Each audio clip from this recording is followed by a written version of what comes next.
Good morning, dear students. Welcome to our physics class. Let us learn about regular and irregular reflection. The two types of reflections are, first is regular reflection, where in this figure you can see when the incident ray of light fall on a surface, they are reflected back in a parallel manner. All the reflected rays run parallel to each other.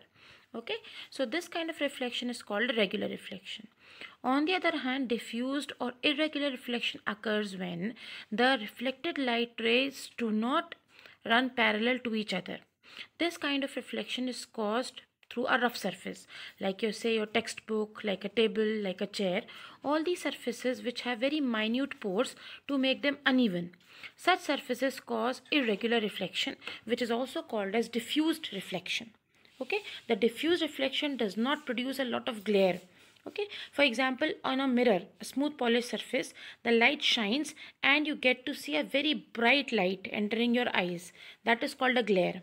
But in case of diffused or irregular reflection, the image is formed in the eyes, but the glare is not produced, right?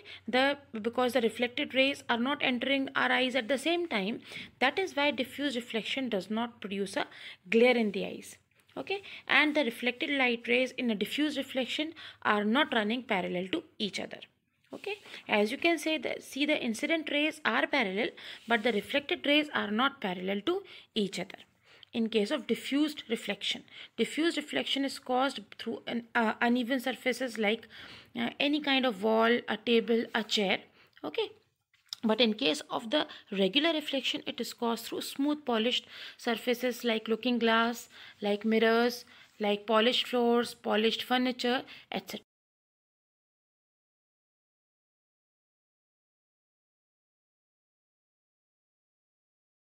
Characteristics of the image formed by a plane mirror. Okay, so what happens if you stand in front of a looking glass? What do you observe?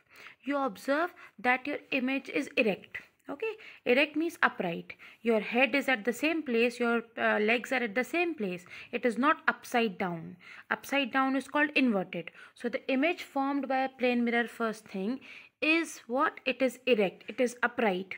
Okay, the second thing that you observe is it is of the same size. If you take a pencil of 10 centimeter in length, it will appear as the same length inside the mirror also.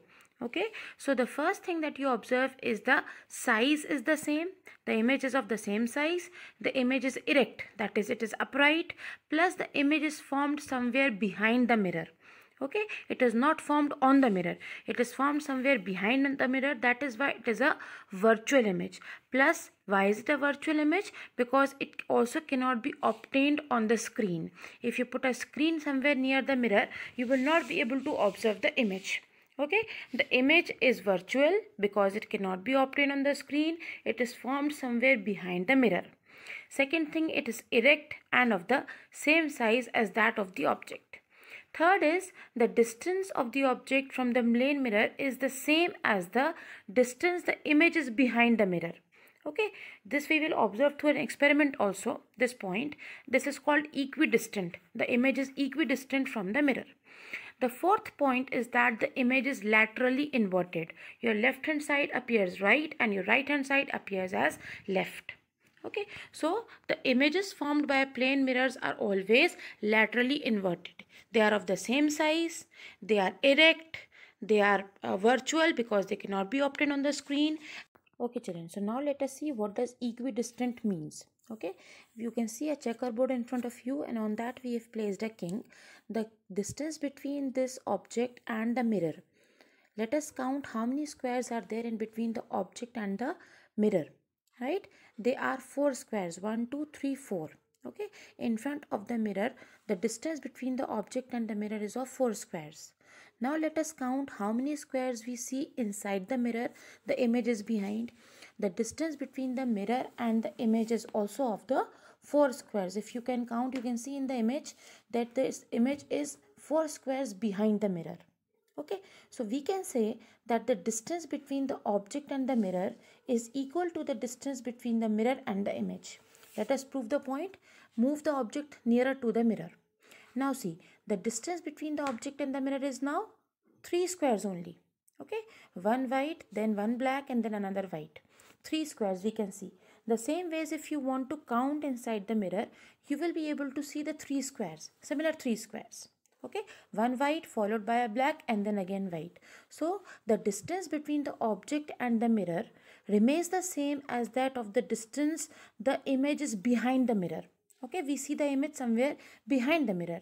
This is also a property of a virtual image. Okay, so this property of the image is called equidistant. So this is the fourth property of the image formed by a plane mirror, that the image is equidistant as that of the object. It is as far behind the mirror as the object is in front of it. Okay, I hope you've understood today's points, all the 5 points or the characteristics of the image formed by a plane mirror. Okay, the image is virtual as it cannot be obtained on the screen. It is equidistant, it is laterally inverted, the left appears right and the right appears left, right? It is of the same size as that of the object, and it is erect, upright. It is not upside down. Okay, stay safe, stay healthy. Goodbye for now. Thank you.